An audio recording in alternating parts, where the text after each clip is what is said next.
UPSC clear करायची आहे का? सकाळी 6 वाजता अलार्म वाजतो आणि विद्यार्थी लगेच उठतो. No snooze, no excuses.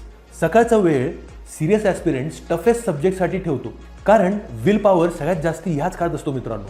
पूर्ण न्यूजपेपर कधी टॉपर वाचत नाही मित्रांनो, फक्त रिलेव्हंट गोष्टी वाचतो. UPSCला फक्त न्यूज नाही मित्रांनो, ॲनालिसिस पण पाहिजे. त्यानंतर ब्रेकफास्ट असतो, तो सिंपल असतो. हेवी खाल्लं तर परत झोप येणार. आता पुढचा स्टडी स्लॉट जेव्हा येतो तेव्हा एक सिन्सिअर ॲस्पिरंट फक्त वाचत नाही, ॲक्टिव्ह रिकॉल करतो आणि जे अभ्यास केलेला आहे ते लिहितो सुद्धा. लंच टाइम झाला की सिंपल लंच.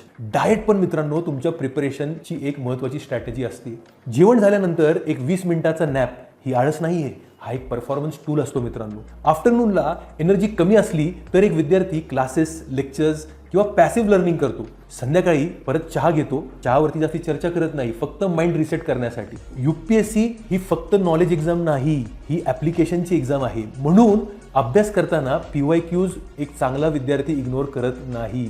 हा स्लॉट झाला की मग डिनर पण हलका असतो, कारण रात्री परत रिव्हिजन करायचं आहे. नेहमी लक्षात घ्या, जर तुम्हाला टॉपर बनायचं असेल तर तुम्ही जे वाचताय ते तुम्हाला रिवाईज करायला लागेल.